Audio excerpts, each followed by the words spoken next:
Hey, Ed here. Welcome to another edition of EDTalks. I have a couple friends here from Aberdeen. Aly Robbie, welcome to EDTalks.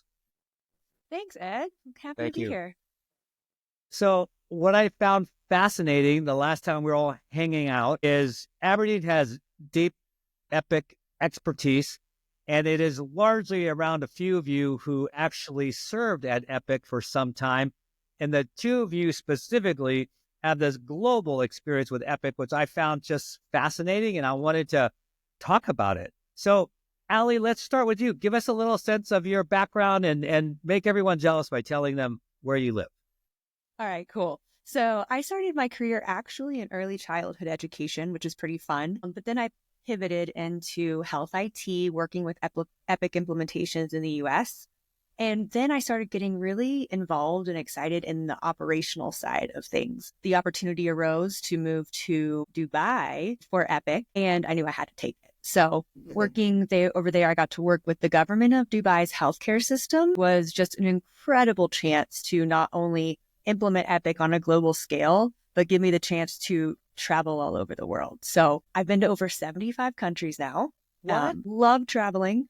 But I live in the mountain town of Colorado, Dillon, Colorado, and I'm also a big homebody now because I live in such a magical place. So kind of have that duality of big traveler and homebody going on. That's so unfair. Living up in the mountains of Colorado, and I know it's snowing out there right now. So that's cool. It's 75 countries. We're definitely going to come back to that. What about you, Robbie? What's your sort of background history and things like Yeah, that? I started my career at Epic. It was about 12 months in. I'd bother my manager every week, telling him, hey, what are the international opportunities? When can I move? I knew we had offices abroad.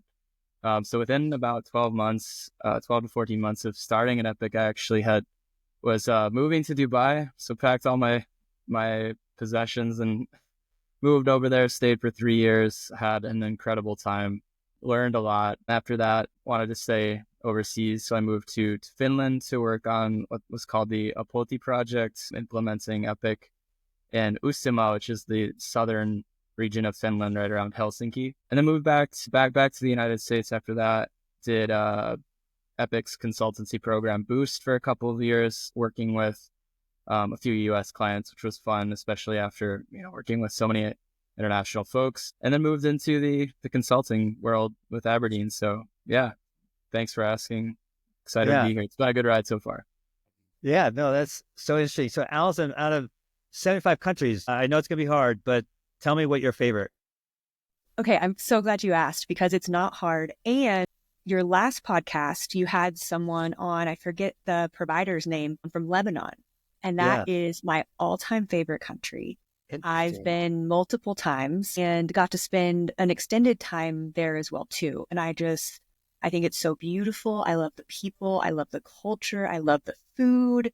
And so I actually wrote a little blog post myself about why it's my favorite country. So it's Lebanon.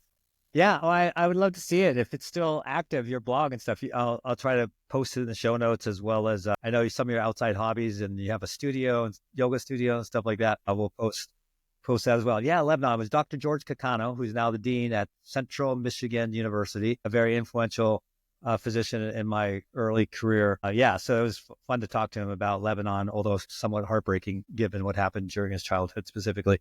So, Robbie, so Finland, did you learn how to speak Finnish?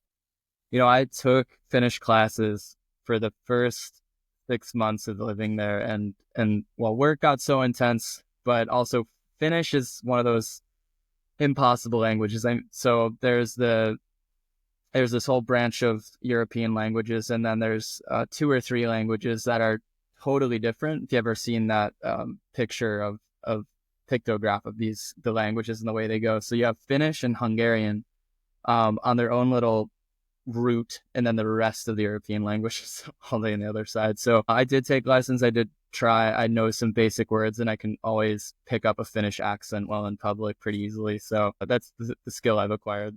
They say Finnish, the Finns are some of the happiest people in the world. And there's some sort of phrase, I don't remember it, not putting you on the spot, but some sort of phrase, I think it's a Finnish phrase, that kind of explains like their attitude that makes them so resilient and happy. Yes, I know what it is. I keep forgetting it right now. My favorite Finnish phrase, though, is they say the point of vacation is to become bored. So if you haven't become bored on your vacation, then you haven't actually vacationed.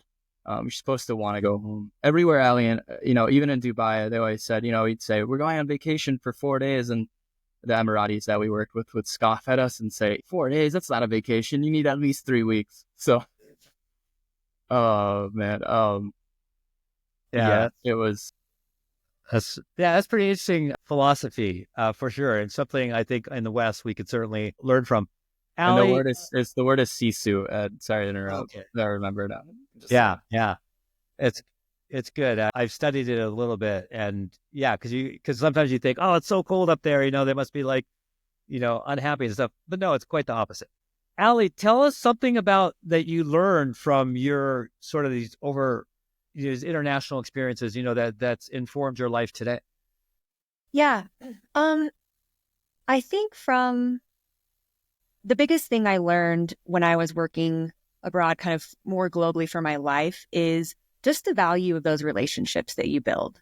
And going into a new country, a different culture, a different way of working, somewhere where the EHR and the presence of Epic wasn't quite as big or as common. So coming in, doing something as a trailblazer. And when we first started all of our meetings, there was a lot of tension, and we were in a difficult place of the project. We were very behind when I came in. And it's funny, we started having lunch together, and we started ordering a lot of different cultural food, a lot of Indian food. And we started, just bonding over those lunch periods. And I think back from the beginning of the project to the end of the project, we're all in there. We're working together. We have each other's backs. I even ended the project by visiting India with some coworkers that are from India, and they took me back to their home. And I just think that's a big testament of, coming in and building those relationships, and how everyone really valued that time together of having lunch, having food, telling us about where they're from, sharing who they are, and how that not only made the project more enjoyable, it made it more successful too, because we were working together as a team. So that's the biggest thing, besides many, many things I learned from a technical perspective as well, too, from the actual implementation. It was really just about the value of those connections and those relationships, and how it can impact not only the project, but your life. Yeah, that's very cool. What about you, Robbie? What's one thing that you learned from this international experience? I think I would almost echo what Aly, especially in Dubai. So I remember most meetings with executives or directors that I'd go into, we'd sit down and we'd drink karak chai or some tea before we started, and for 5 or 10 minutes we'd want to know, how is your family? And these were very genuinely felt questions, and you wouldn't even talk about work and what you needed until you had established that personal rapport with folks. On the flip side, in Finland, the work culture, it's very different. It's a, warm climate in Dubai, cold climate in Finland. The Finnish people aren't cold by any means. They're wonderful, warm people, but there's a layer of ice you have to crack through for sure. That's on the top of their personality, which took some time. The first meeting I had in Finland, actually, so I went in and I said, I usually use humor to break the ice. Well, that didn't work. I was in front of 35 people, and I was standing up there, and I forget what I told a joke. Finnish humor, by the way, don't try to understand it. I never will after 2 years, and have lots of Finnish friends that explain things to me and still understand. But I told a joke, and I think for, we say in the United States, we have like an awkward period of 6 seconds, but their awkward period either doesn't exist or it's 20 seconds. So dead silence for 20 seconds, all staring at me. And I'm thinking, is this a staring contest? But eventually one of them raised their hand and asked me if I was trying to tell a joke after 20 seconds of dead silence. So, eventually I became very good friends with all these folks and did learn about their family lives. And we But again, just like in Dubai, even though it took longer and had to attack it in a little bit of a different way in Finland, that made the project so much more enjoyable and so much more easier. The personal relationships that you build. And even though the culture is different in Dubai and the United States and Finland, I think even on my projects in the United States, I still take that to heart. Yeah. No, that's good stuff. Yeah. It's, every culture is a little different and takes a little while, but I think at the heart of it, as you both were describing, it's like everyone wants to be known and connect at that level. And then once you do that, then the rest is a lot easier. Yeah, I just want to end with one last question for both of you. And Aly, we'll start with you again. How has all this experience, international experience, like help you today, like part of Aberdeen and the EPIC practice? How does all this experience working for EPIC International, how does that help you today? Yeah. As I mentioned when I was giving my bio, thinking about a healthcare system much broader than a software system, right? So when I go into working with new organizations, new people, even though I work and love working with EPIC, I approach it from the holistic view of the patient, the holistic view of the healthcare organization, and how operationally an organization works. And being in Dubai and working with their government on something so transformational, when we were plugged in with the, with the governmental agency, we were plugged in with the people, we were plugged in with the patients. And so it's really shaped the way that I approach projects now as a consultant with Aberdeen, working with more so people and organizations in the US. But I just go into each person, each conversation, thinking about it from the holistic perspective and the operational perspective, which makes it so fun because you see the big impact. Yeah, that's cool. What about you, Robbie? What's something that makes you stronger in the EPIC practice at Aberdeen because you had this EPIC experience, both domestic and international?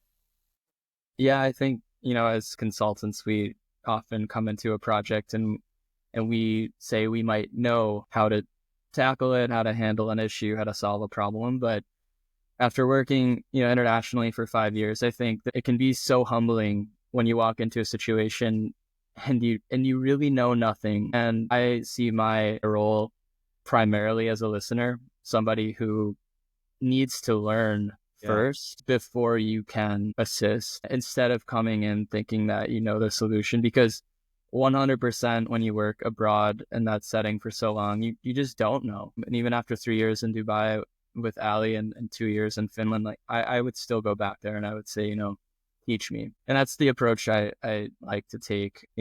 We can look at healthcare organizations in the US and think they're all the same, but really, everyone has their nuance, everyone has their culture, their different workflows, and they're not the same. So, that's what it's taught me, is to be a better listener, I think. That's good stuff. It's been super fascinating. I'm kind of jealous, because I love international as well. Allison, I'm going to have to count the number of countries. I don't know that it's 75. What about continents? How many continents have you both hit? 4. 4? Yeah, I've not done that. I never went to Africa, and I've never been to Australia. Yeah, I think I've got 5. So I got to hit Greenland, if you are subscribed to the 7-continent theory, and Antarctica. But definitely going to hit Antarctica at some point. Anyways, super fascinating, super jealous of both of you. I think I recommend it for everyone. We didn't have a chance to go into it, but if you have a chance in your career, go international, right? What a great experience. Thank you both, Allison and Robbie, for being my guests. Sounds like we all need to take an international trip together now. Love it. In a country that none of us have been, which might be kind of hard between us. Might be Antarctica.